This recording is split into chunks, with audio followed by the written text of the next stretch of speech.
अवधूत चिंतन श्री गुरुदेव दत्त. कसे आहात? मजेत आहात ना? असलाच पाहिजे, कारण तुमची पूर्ण कनेक्टिव्हिटी माझ्याशी आहे. तर आताची जी एनर्जी आपण चेक करणार आहे ती असणार आहे मकर राशी. मकर राशीसाठी तुमच्या आयुष्यामध्ये कोणता बदल घडताना दिसत आहे, कोणत्या गोष्टी तुमच्या आयुष्यात बदलत आहेत आणि तुमच्यामध्ये कोणत्या गोष्टी नवीन सुरुवात होत आहे, नवीन गोष्टींची सुरुवात तुमच्या आयुष्यामध्ये कोणती असणार आहे हे आपण आता बघणार आहोत. श्री स्वामी समर्थ. अवधूत चिंतन श्री गुरुदेव दत्त. श्री स्वामी समर्थ. तुम्हाला मॅनिफेस्ट करायचं आहे तुमच्या आराध्य देवताला, ज्या कोणत्या देवताला तुम्ही मानताय त्या देवताला तुम्हाला मॅनिफेस्ट करायचं आहे. श्री स्वामी समर्थ. अवधूत चिंतन श्री गुरुदेव दत्त. श्री स्वामी समर्थ. माझे जे देवता आहेत ते आई रेणुका मातेच्या नावानं चांगलं, जानाईच्या नावानं चांगलं, श्री स्वामी समर्थ महाराज के जय. आणि सद्गुरु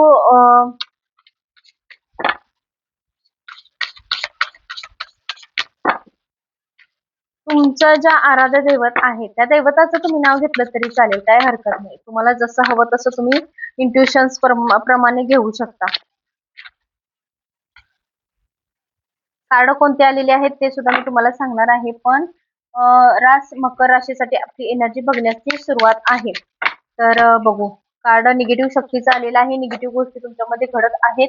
निगेटिव्ह गोष्टीचा परिणाम तुमच्यामध्ये खूप तीव्रतेने वाढताना दिसत आहे. पहिलं कार्ड जे आलेलं आहे ते हेरोपॅन्टचा आलेला आहे. दुसरं कार्ड जे आहे ते लव्ह रिलेशन साठी आहे, द लवर्स आहे.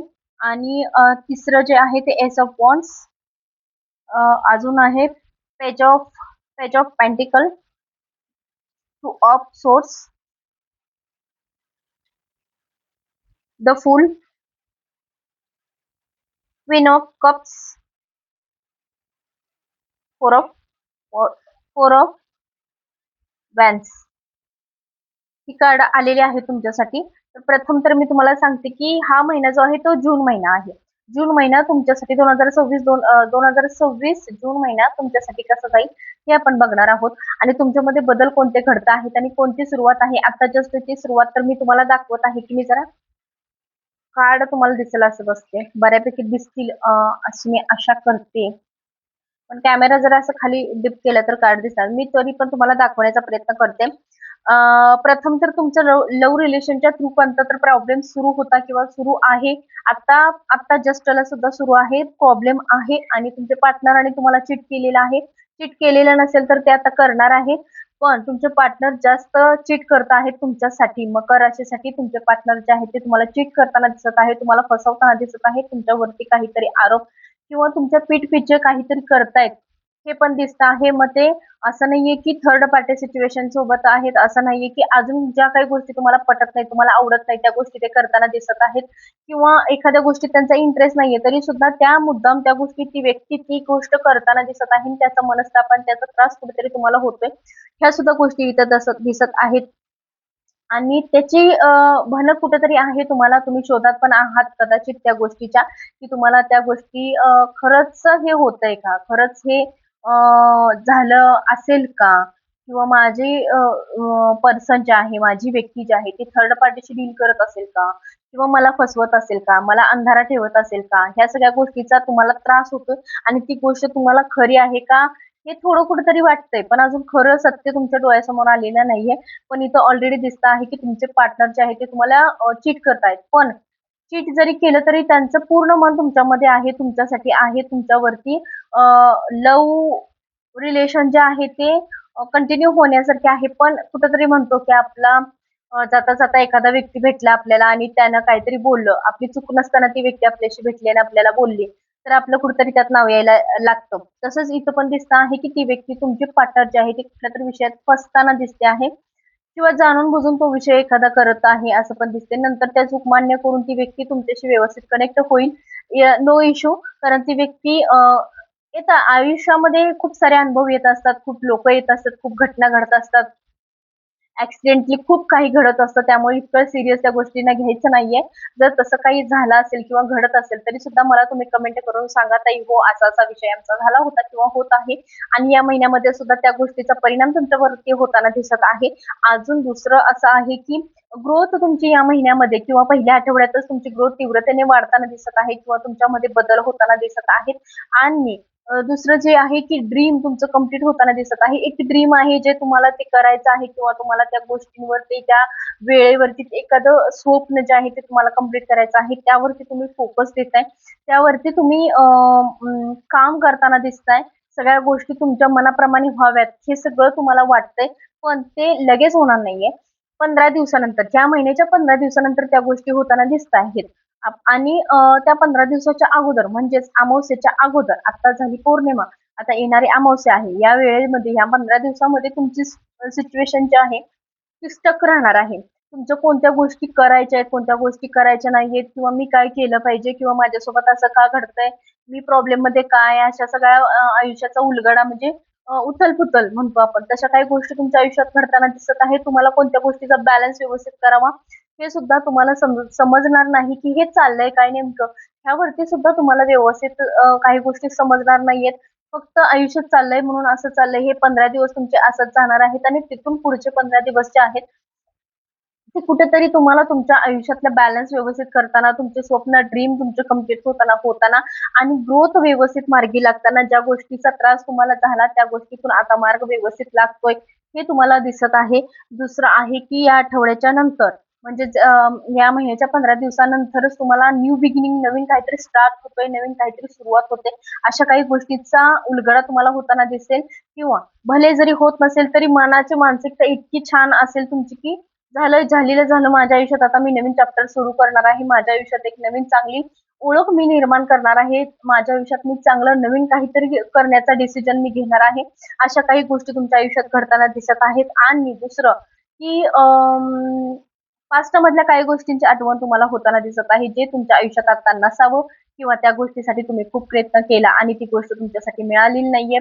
आणि येणाऱ्या काळात ती गोष्ट तुम्हाला हवी आहे. भले ती एक वस्तू असू दे, गाडी असू दे, घर असू दे किंवा जागा असू दे, एक बोरवेल मारायचे असू दे किंवा एक व्यक्ती असू दे, एखादं नातं असू दे, एखादा पर्सन असू दे, तुमच्या आयुष्यात त्या व्यक्तीची जागा किती महत्वाची आहे हे तुम्हाला समजतंय. त्यावरती तुम्ही खूप विचार करता कधी-कधी. हे सुद्धा म्हणजे एकांतात बसल्यानंतर हा विचार तुम्हाला येतोय आणि या महिन्यात सुद्धा येत राहणार आहे.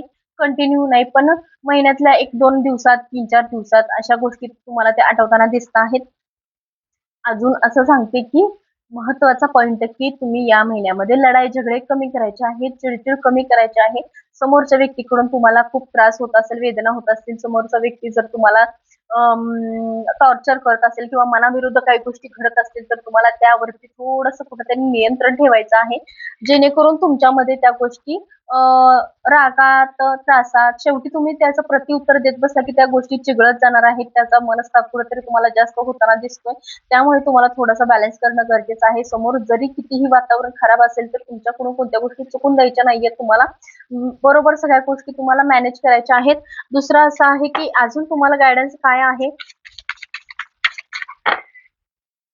अजून तुम्हाला गाईडन्स काय आहे की तुम्हाला जे काही निर्णय घ्यायचा आहे तर तुम्हाला कुठेतरी शिफ्ट व्हायचं आहे. तुम्हाला फॅमिली सोबत कुठेतरी फिरायला जायचं आहे. कुठेतरी एका थर्ड पर्सन साठी तुम्हाला काही गोष्टी डील करायच्या आहेत.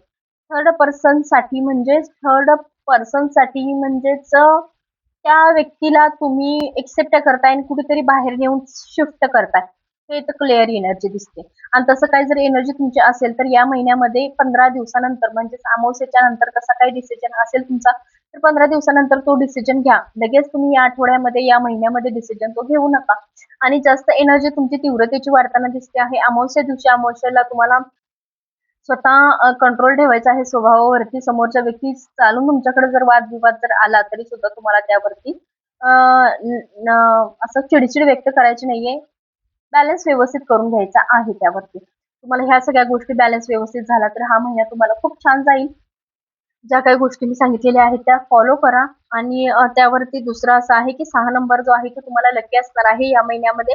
पिवळा आणि डार्क चॉकलेटी जो रंग आहे तो तुमच्यासाठी शुभ असणार आहे. महत्वाची कामं करायची असेल तर तुम्हाला 6 नंबर, 6 आकडा किंवा 6चं टायमिंग तुमच्यासाठी शुभ असणार आहे. 6 लोक 6 6 जे आहे ते तुमच्यासाठी परफेक्ट राहणार आहे.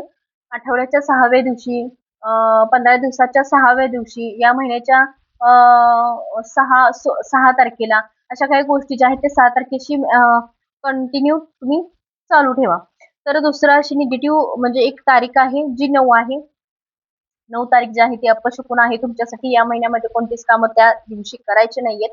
आणि दुसरं आहे की पाण्यापासून सतर्क राहायचं आहे. पाण्यामध्ये जास्त तुम्हाला पाण्याच्या ठिकाणी जायचंच नाहीये. कुठेतरी लेडीजांनी जायचं नाहीये. ज्यांची रास मकर आहे त्यांनी पाण्याच्या संदर्भात मकर रास आहे. ओके.